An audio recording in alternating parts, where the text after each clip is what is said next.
এক বাদশার একটি বাগান ছিল। বাগানটি ছিল অনেক বড় এবং বিভিন্ন স্তর বিশিষ্ট।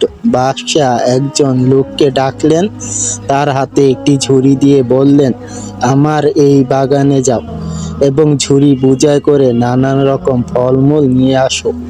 তুমি যদি ঝুড়ি ভরে ফল আনতে পারো, আমি তোমাকে পুরস্কৃত করব। কিন্তু সত্য হলো, বাগানের যে অংশে তুমি পার হবে সেখানে তুমি আর যেতে পারবে না। লোকটি মনে করলো এটা তো কোনো কঠিন কাজ নয়। সে এক দরজা দিয়ে বাগানে প্রবেশ করলো।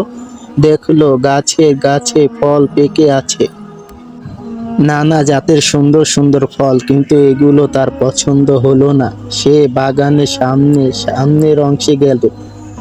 এখানকার ফলগুলো তার কিছুটা পছন্দ হলো, কিন্তু সে ভালো, আচ্ছা থাক, সামনের অংশে গিয়ে দেখি সেখানে হয়তো আরো উন্নত ফল পাবো।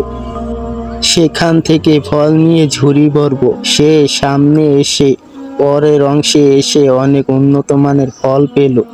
এখানে এসে তার মনে হলো এখান থেকে কিছু ফল ছিঁড়ে নেই, কিন্তু পরক্ষণে ভাবতে লাগলো যে সবচেয়ে ভালো ফল এই ঝুড়িতে নেবে। তাই সে সামনে এগিয়ে বাগানের সর্বশেষ অংশে প্রবেশ করলো।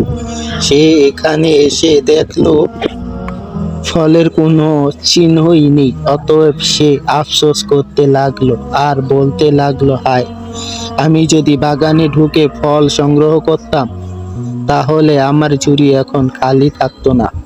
আমি এখন বাদশাকে কি করে মুখ দেখাবো? ঘটনা বর্ণনা করার পর ইমাম জালাল রাহমাতুল্লাহ বলেন, বন্ধুগণ, বাদশাহ হলেন আল্লাহ, আর বাগানের প্রবেশকারী লোকটি হলো তুমি। আর ঝুড়ি ধারা উদ্দেশ্য হলো তোমার আমলনামা, আর বাগান ধারা উদ্দেশ্য হলো তোমার জীবন। বাগানের বিভিন্ন অংশে তোমার জীবনের বিভিন্ন ধার, আর তোমাকে নেক কাজের ফল ছিঁড়তে বলা হয়েছে। কিন্তু তুমি প্রতিদিন ভাবো আগামীকাল থেকে ফল ছেঁড়া আরম্ভ করবে। আগামী দিন করতে করতে তোমার জীবনের আর আগামী দিন আসবে না।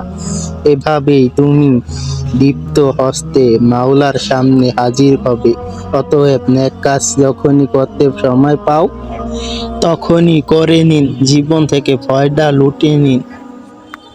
তাই জীবন নামক বাগানে বিচরণকালে আমলনামার বিশেষ ঝুড়িতে যখনই সুযোগ পাওয়া যায়, তখনই নেকি নামক ফল দিয়ে প্রথম থেকে ভরা শুরু করতে হবে। পরে সময় পাওয়া যাবে কিনা জানা নেই।